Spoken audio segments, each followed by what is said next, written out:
Olá, eu sou o Cláudio Lessa, em Orlando, nos Estados Unidos, neste segundo dia do segundo mês do ano. Um ponto curioso do calendário: cedo demais para cobrar resultados, tarde demais para dizer que o ano ainda nem começou. De qualquer forma, todo mundo anda preocupado com o que vem por aí. A situação está tão feia, mas tão feia, que a turma que baixa ebó está usando caldo quinor, porque até a galinha está pela hora da morte. Você já se inscreveu no CL News LLC, o meu canal no YouTube? Por favor, se inscreva, ative o sininho, dê o like e peça para todo mundo se inscrever. Tudo isso, indiretamente, me ajuda muito. Hoje, 2 de fevereiro de 2026, é o dia do agente fiscal, o Dia Mundial das Zonas Úmidas, o Dia Mundial da Vida Consagrada e o Dia de Nossa Senhora dos Navegantes.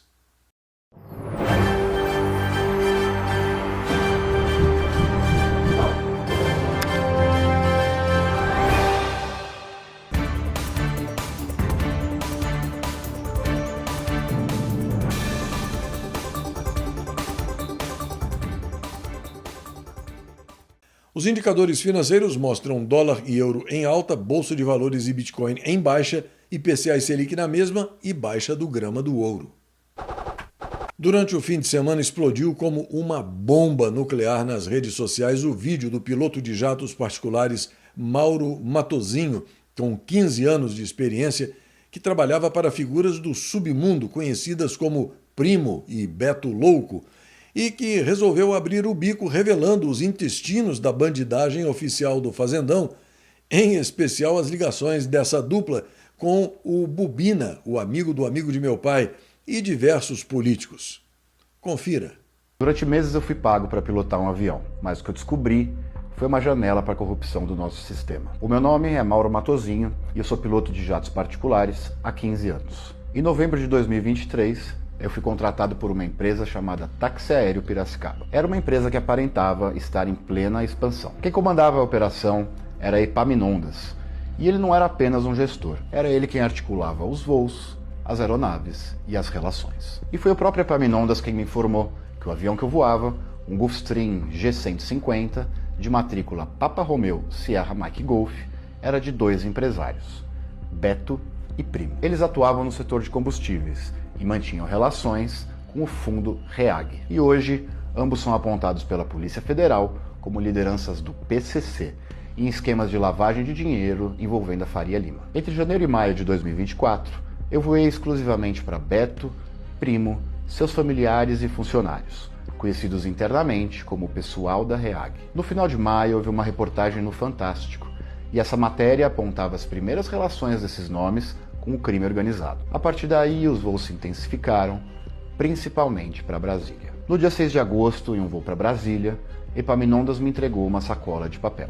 Ele disse que eu precisava ter cuidado, porque ali continha grana. Essa sacola saiu de São Paulo, mas não retornou. Segundo conversas entre Beto e o pessoal da REAG, o destino seria o senador Ciro Nogueira. No dia 20 de agosto, outro voo para Brasília, outro encontro de Beto, dessa vez com o senador Davi Alcolumbre. E eles retornaram da reunião apenas de madrugada. Em setembro do mesmo ano, eu pilotei o Sierra Mike Golf em um voo que teve a bordo o ministro do Supremo Tribunal Federal, Dias Toffoli. O itinerário incluiu Brasília e Ourinhos, mas o destino final era o Resort Taiaiá, um local apontado pela mídia como o epicentro do envolvimento do ministro com o REAG e o Banco Master. Durante esse período, a frota da empresa começou a crescer rapidamente, e foram adquiridas aeronaves como o Mike Romeo Lima, o Lima Papa Golf, o Tango Papa Índia, entre outras. Aeronaves que juntas somam centenas de milhões de reais. Segundo Epaminondas, essas aeronaves pertenciam a um grupo formado por Antônio Rueda, presidente do União Brasil, Danilo Trento,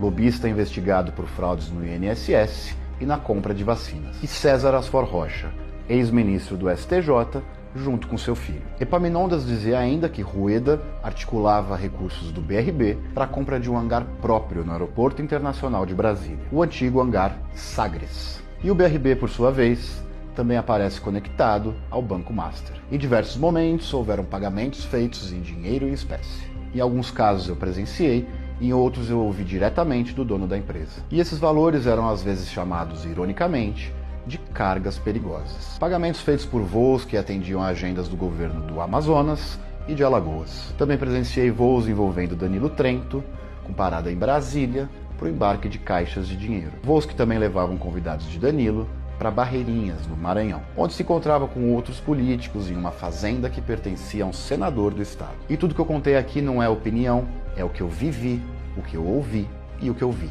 Eu vi as entranhas do sistema funcionando por dentro. Eu vi como dinheiro, poder e silêncio andam juntos. E aqui eu falo como cidadão. E para enfrentar uma coisa desse tamanho, eu conto com você. Então se esse vídeo chegou até você, não deixa ele morrer aqui. Compartilha, convoca o seu parlamentar, exija investigação. Porque o Brasil não pode ser refém de uma máfia que opera contando com o nosso medo. Enquanto isso, no fazendão da Presepada Infinita, o Space Liberdade informa que o Ministério Público Militar deve pedir a expulsão de Jair Highlander Bolsonaro das fileiras do Exército nesta semana. O Space Liberdade informa ainda que, em uma ação aqui nos Estados Unidos, a empresa do presidente Donald Trump associou o satânico psicopata golpista ao escândalo do Bando Master. Você quer conhecer as raízes do Bando Master e o nível da bandidagem que cerca toda essa confusão que até agora gerou um rombo em torno de 50 bilhões de reais, deixando aquele escândalo do falecido Banco Nacional que gerou prejuízo de menos de 15 bilhões de reais na lanterninha? Veja só.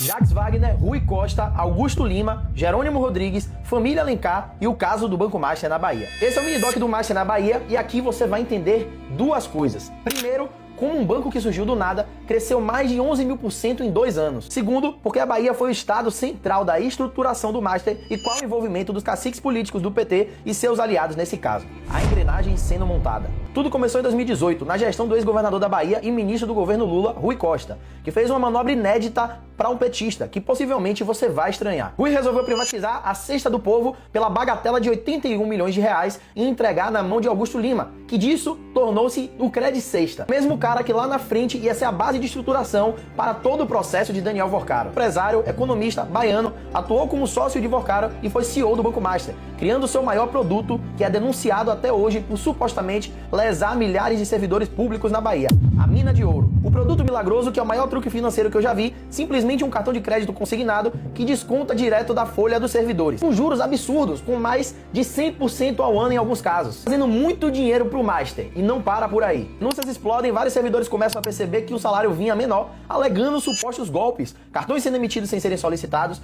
descontos ilegais, compras fantasmas e o pior, ninguém sabia explicar. Rastro político. Essa é a fase mais simples e mais reveladora ao mesmo tempo. Tudo começou em 2018 com o grande articulador Jacques Wagner, que era o secretário de Desenvolvimento Econômico da época e construiu as discussões para a reforma administrativa que Rui Costa fez. Depois, Rui vendeu a mina de ouro para Lima e firmou a parceria com o governo da Bahia, com o Credit Sexta. Enquanto isso, um poderoso jogador corria por fora. Otto Alencar teve seu filho indicado para Desembahia, justamente o órgão de fomento que injeta dinheiro nas empresas que esses mesmos servidores que disseram que foram lesados pelo Credit Sexta faziam as compras. Será que isso foi uma coincidência? Lima, de um lado, dominando o consumo do servidor, e Otto, do outro lado, injetando dinheiro nas empresas onde esses servidores frequentam. Jerônimo Rodrigues, o atual governador da Bahia, mesmo com diversas denúncias de servidores, deu continuidade aos contratos e à relação institucional com o grupo que comprou a rede e opera o Credit Sexta. A validar tudo isso, os prefeitos parceiros da cúpula petista corriam às suas cidades para divulgar esse cartão, a blindagem e a cartada final de Lula. As movimentações feitas pelo presidente blindaram a cúpula da Bahia. Primeiro, o aparelhamento do órgão de controle que poderia fiscalizar isso tudo, o Tribunal de Contas da Bahia. A finalizar, Lula dá cartada final que comprova de uma vez por todas a preocupação do PT com o caso do Master na Bahia. Wellington César Lima, formado na Federal da Bahia, ex-advogado-geral da Petrobras, que assumiu no lugar de Lewandowski. Um freio político claro em quem tem o controle da Polícia Federal. Com esse movimento, o presidente da República conseguiu blindar o PT da Bahia e agora vai ser mais difícil responsabilizar os verdadeiros culpados pelo caso do Master se isso não for divulgado. Eu conto com você para divulgar ao máximo esse vídeo, a gente espalhar essa denúncia pelo Brasil e mostrar a blindagem política que Lula fez na Bahia para evitar cair com o caso do Banco Master. Uma outra encrenca que viraliza na internet envolve o apresentador Carlos Massa, o Ratinho, pai do atual governador paranaense Ratinho Júnior, e o economista Gabriel Bertolucci. Veja só em que pé está esse arranca-rabo. O Ratinho me processou e já começou perdendo. O senhor Carlos Massa pediu para a justiça retirar 3 vídeos meus do ar. E a juíza disse que não. A melhor forma que a gente teria para resolver isso, Ratinho, seria de forma transparente, igual 2 homens, no fio do bigode. Se o senhor tivesse coragem, a gente iria numa rádio sua, em um podcast ao vivo, e se o senhor conseguisse provar que o que eu digo aqui é mentira, eu mesmo gravaria um vídeo pedindo desculpas, apagaria o meu perfil e sumiria da internet. Mas não, o senhor preferiu tentar me calar, porque não quer que o povo saiba que o seu filho era sócio da família do Toffoli nos resorts. Tá no papel, tá reconhecido firma. O que mais que o senhor quer que o povo não saiba? Que o filho do senhor, o governador, vendeu o terminal do Porto de Paranaguá para um fundo de investimento muito esquisito, supostamente ligado ao PCC, e que foi por esse terminal que veio o metanol utilizado para adulterar as bebidas, os combustíveis, que morreu um punhado de gente. Quem diz isso não sou eu, é a Polícia Federal. Que o Rafael Gineste, empresário e membro do PCC, doou dinheiro pro diretório estadual do partido do seu filho. E quem que manda no diretório? Quem que é o presidente do diretório? O próprio governador. Que o senhor, Ratinho, no seu programa, divulga o Cred Sexta, que é o principal produto financeiro do Banco Master. E tá cheio de denúncia de servidores dizendo que estão tendo descontos fraudulentos, igual acontecia no INSS. Quando eu era menor, eu acompanhava o DNA no seu programa. E agora eu vou fazer questão de mostrar o seu DNA político pra todo mundo. Porque o senhor não é filho da direita. O senhor é filho do Centrão. Porque quando precisou colar no Lula pra ganhar voto pro seu filho, assim o senhor fez. Por isso, peço que você vote em Ratinho Júnior, que é realmente um defensor do povo. Tem o apoio do meu amigo presidente Lula e sempre votou a favor dos projetos sociais da presidente Dilma. E quem quiser me ajudar, é só seguir aqui o meu perfil. Ratinho, vai ser um prazer te ver no tribunal. O meu nome é Gabriel Bertolucci. Agora veja só a bandidagem internacional mancomunada com o atual integrante do Planalto, quem quer que seja ele, né?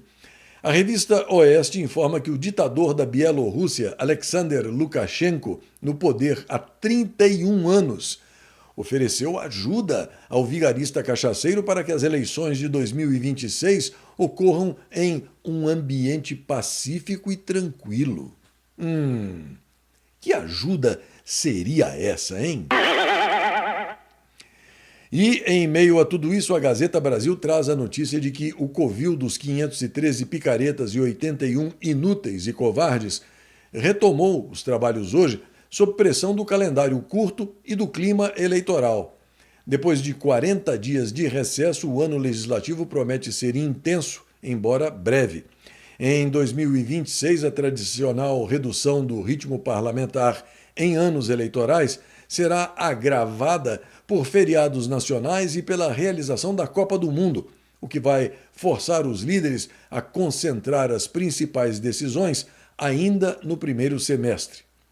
Segundo a Gazeta Brasil, o desgoverno Petralha de ocupação encara este reinício como um teste de fogo para a base aliada.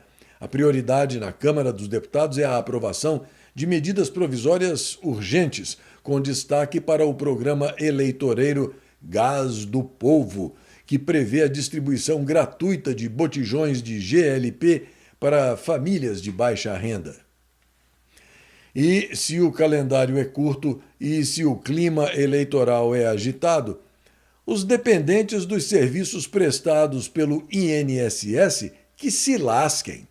Segundo o Space Liberdade, a fila do INSS com o descondenado de 9 dedos bateu recorde e tem agora quase 3 milhões de pessoas.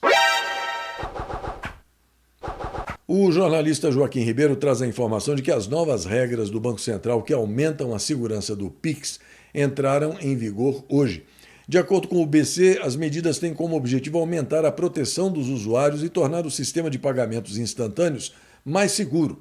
Entre as mudanças está o bloqueio automático de contas que tenham alguma denúncia de fraude.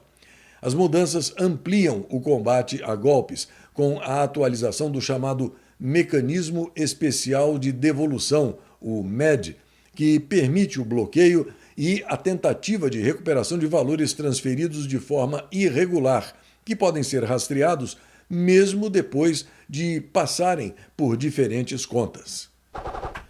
O Space Liberdade informa que o presidente Donald Trump anunciou um acordo comercial com a Índia. Segundo a notícia, a Índia concorda em reduzir as tarifas sobre os Estados Unidos para 0% e deixará de comprar o petróleo russo. Os Estados Unidos reduzirão as tarifas de 25% para 18%. A Índia também se compromete a comprar petróleo norte-americano. E eu preciso continuar chamando a sua atenção para a necessidade de ajuda, porque preciso muito que você contribua com o que puder, não importa o valor, porque diferente de outras pessoas que se dedicam a essa atividade, eu não tenho retaguarda nenhuma. Apoio zero, patrocínio zero. Eu sugiro que você estabeleça informalmente uma rotina de envio e a regularidade você mesmo determina. Semanalmente, a cada 10 dias, a cada quinzena, a cada mês, não importa. O importante aqui não é tanto o valor, mas sim o aumento do número de contribuintes regulares, consistentes, com quem eu possa contar, para que eu possa ter um mínimo de previsibilidade, me permitindo reconstruir minha equipe e melhorar a abrangência dos meus netjornais. Novamente, eu agradeço a sua atenção e me desculpo por essa chateação sem fim de ficar pedindo ajuda todos os dias. Mas o fato é que a sua colaboração é absolutamente essencial para eu poder seguir em frente. Aliás, se você me segue desde o início, há 5 anos, deve se lembrar de que eu fui muito claro, explicando claramente que eu não teria como tocar esse projeto sem a ajuda de todos, sem a ajuda de cada um. Este segmento do CL News se concentra num vídeo de utilidade pública que é, ao mesmo tempo, um desabafo da mãe de uma menininha portadora de deficiência, a Tetel, e um pedido de mais civilidade por parte dos motoristas que atualmente não parecem se preocupar em estacionar irregularmente nas vagas destinadas a pessoas com deficiência. Veja só o que essa mãe tem a dizer. Oi, gente, encontrar uma vaga de pessoa com deficiência desocupada é um trem tão raro que hoje eu vou fazer até um vídeo para celebrar e mostrar o porquê da necessidade, né, Tetel? Que cara que a gente faz para quem não respeita vaga PCD? Tenha dó, tomem vergonha na cara de vocês, senhores motoristas. Aqui, ó, vou mostrar. Ó o porquê, olha. Olha tudo que eu tenho que abrir, ó, ó. Ó. Mais uma. Quando vocês virem, então, um carro PCD com esse adesivo aqui, não cola atrás, não? Porque a gente precisa desse espaço. Agora mais uma etapa, ó. Chegar com a cadeirinha lá pertinho, para, freia, que senão o Theo rola, né, Theo? Ó, abre aqui, puxa o gancho aqui dentro. Ai, a câmera até fica mais desligada de tanto que é o rolê, ó. Ó o rolê de uma mãe, ó. Vou mostrar pra vocês, ó. O gancho que eu peguei lá dentro. Vem aqui, ó. Olha, agora que eu coloquei todo o gancho na cadeirinha do Theo e tô usando o espaço na vaga PCD inteira. Por isso que as vagas são maiores, a vaga é grande. Não é para você, nobre, dono de carrão, ocupar, não. É para quem precisa, ó. Ó. A gente coloca o menininho lá dentro, ó. Freia aqui. Freia aqui.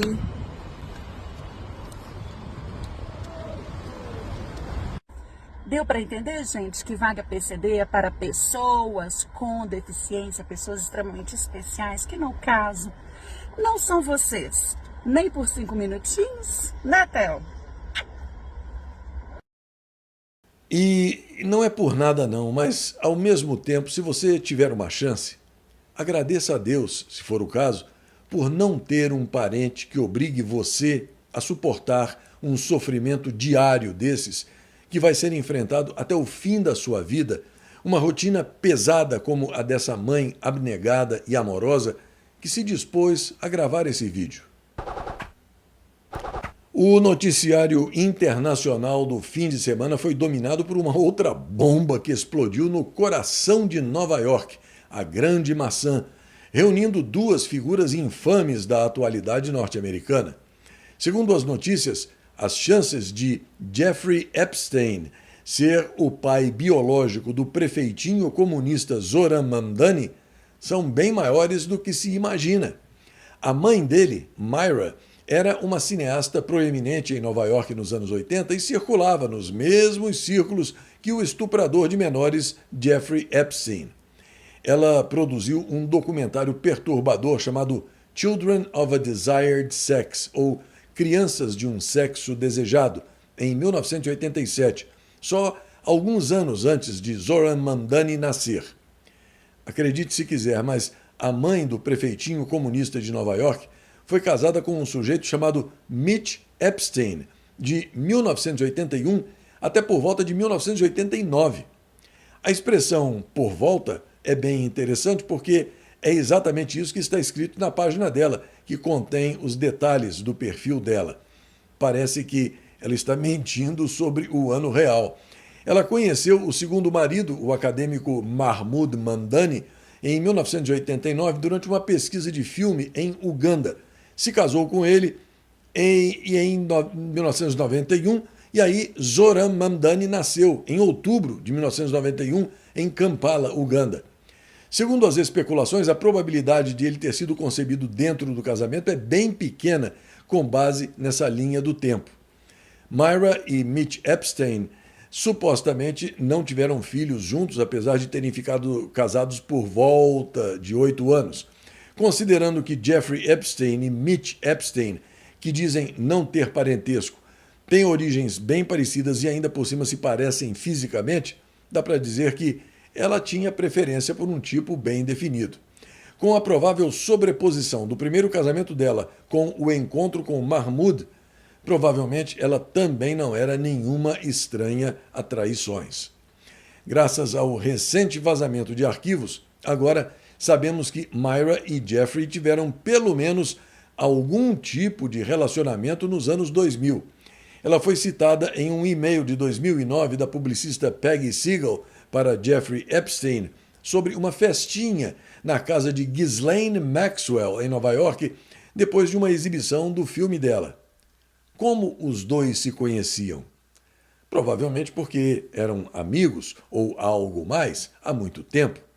Myra começou com documentários de baixo orçamento nos anos 80, fundou a Myra Bai Films em 1989 e estourou com Monsoon Wedding em 2001, que faturou mais de 30 milhões de dólares mundialmente. O patrimônio dela hoje é calculado entre 5 milhões e 22 milhões de dólares, construído rápido com sucessos independentes, bolsas e trabalhos em Hollywood. E aí fica uma pergunta que não quer calar. Será que as conexões, como a rede de Jeffrey Epstein, ajudaram com financiamento e abriram portas para ela nos anos 90? Se o único filho dela, Zoran Mamdani, for de fato o filho biológico de Jeffrey Epstein, isso explicaria muita coisa, né? E é a tal coisa, com esse novo prefeitinho comunista de mentalidade paulo freireana e QI 83, os eleitores nova-iorquinos estão vivendo o sonho. Você quase consegue sentir o fedor desse vídeo gravado no Distrito Financeiro logo atrás de Wall Street. E passando de um escândalo para outro, envolvendo a mesma laia, o CL News registra apenas as manchetes postadas no portal Conservatism and Elegance, da Thazy Smith, porque o conteúdo é repugnante demais. No primeiro deles, um e-mail chocante sobre o suicídio de Jeffrey Epstein foi descoberto, enviado no mesmo dia da morte dele. Há alegações de que a morte dele estaria ligada a problemas no México e que não teria sido suicídio. Um relatório do FBI também foi divulgado afirmando que 2 agentes foram mortos em uma tentativa de investigar o tráfico de crianças de Jeffrey Epstein no México. Logo em seguida, a informação de que o ator e cineasta Woody Allen, que aparece em diversos arquivos sobre Jeffrey Epstein, abusou da própria enteada quando ela era criança. A ex-esposa dele, a atriz Mia Farrow, vazou uma gravação dramática onde ela diz que a menina não está bem, que ela dorme com a mãe e que ela tem medo de Woody porque ele machuca a menina. Woody Allen não foi indiciado até hoje. Entre os arquivos de Jeffrey Epstein divulgados está a revelação de que ele e o Woody Allen viajaram a Paris em 2012 para uma convenção de gente que abusa de crianças. Há também a informação de que o cineasta e ator Woody Allen convidou Scarlett Johansson para conhecer a ilha e, consequentemente, Jeffrey Epstein. A notícia também menciona o fato de que, em agosto de 92, Woody Allen foi acusado pela atriz Mia Farrow, com quem ele era casado, de ter abusado sexualmente da filha adotiva Dylan Farrow, de apenas 7 anos. Uma outra notícia coloca tudo isso em perspectiva, lembrando que, entre os abusadores, o britânico Jimmy Savile teve mais de 450 vítimas, Jeffrey Epstein mais de 150 vítimas, o executivo de Hollywood Harvey Weinstein mais de 100 vítimas, P. Diddy mais de 50 vítimas. Já Michael Jackson foi alvo de 5 tentativas de extorsão. A postagem revela que foram divulgados, há 2 dias, cerca de 3 milhões de novos documentos, juntamente com fotos e vídeos relacionados ao caso Jeffrey Epstein. E aí vem a pergunta. Alguém mais notou que Michael Jackson não foi mencionado em absolutamente nenhum deles? A mídia fez com que todos acreditassem que Michael Jackson era o maior abusador de crianças do mundo. Agora, fica ainda mais evidente que Michael foi usado como cortina de fumaça o tempo todo para proteger os verdadeiros predadores. Num rápido giro de manchetes internacionais, a surpreendente disposição do presidente Donald Trump de dialogar com bandidos. No Space Liberdade, o registro da chegada aos Estados Unidos do cheirador de cocaína colombiano Gustavo Petro para um encontro com o presidente norte-americano na Casa Branca. Na Gazeta Brasil, a notícia de que, pressionado por Trump, o presidente iraniano Massoud Pezeshkian autorizou hoje a abertura de negociações com os Estados Unidos sobre o programa nuclear da República Islâmica, segundo a agência de notícias Fars, citando fonte oficial do governo. A decisão ocorreu após o presidente norte-americano demonstrar otimismo quanto à possibilidade de um acordo para evitar uma intervenção militar. E de pressão em pressão, na revista Oeste, o ditador cubano Miguel Díaz-Canel diz que está pronto para um diálogo com os Estados Unidos, condicionando qualquer diálogo à ausência de pressões externas e à garantia de respeito mútuo e de igualdade entre as partes. Pelo visto, o skunk cubano é potente, hein? Na Gazeta do Povo, a informação de que a Costa Rica consolidou uma guinada à direita com a vitória de Laura Fernandes nas eleições para a presidência do país.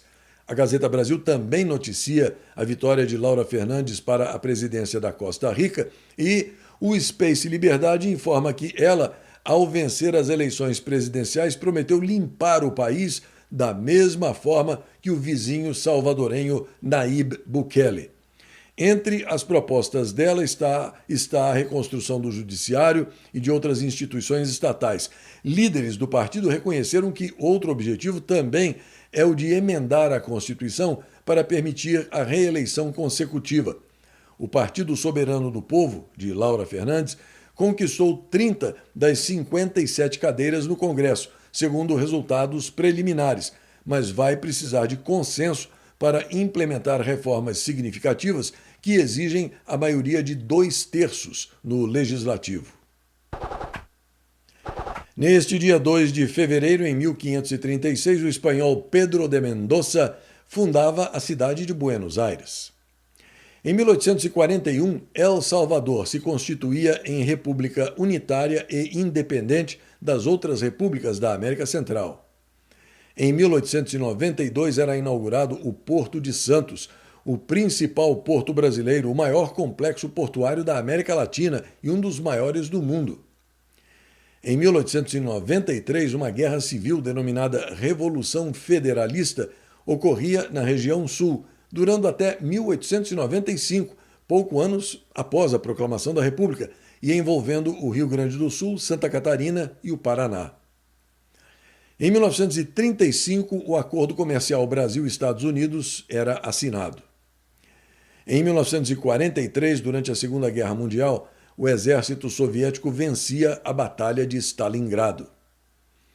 Em 1987, o político brasileiro Ulisses Guimarães era eleito presidente da Assembleia Nacional Constituinte. E em 2004, o tenista suíço Roger Federer se tornava o jogador número 1 do mundo no ranking da ATP de simples, uma posição que ele ocuparia durante um recorde de 237 semanas. Esta edição está terminando e eu aproveito para agradecer mais uma vez a você, além de convidar você a se inscrever no YouTube e acompanhar o Jornal dos Jornais, transmitido ao vivo todas as manhãs, além do CL News e do segmento de orações, publicados no começo da noite. Além do YouTube, você pode ter acesso a tudo isso pelo meu website, que é ainda mais seguro. O link é esse aí, clnewsoficial.com. Acesse e guarde nos favoritos do seu navegador.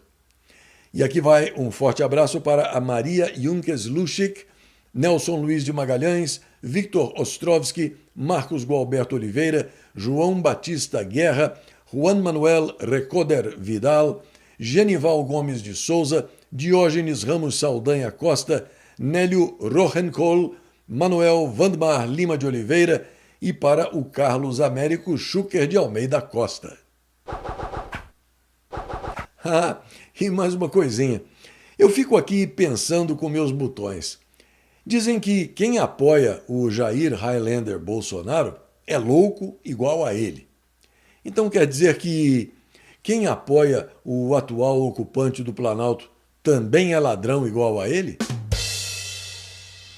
Até a próxima.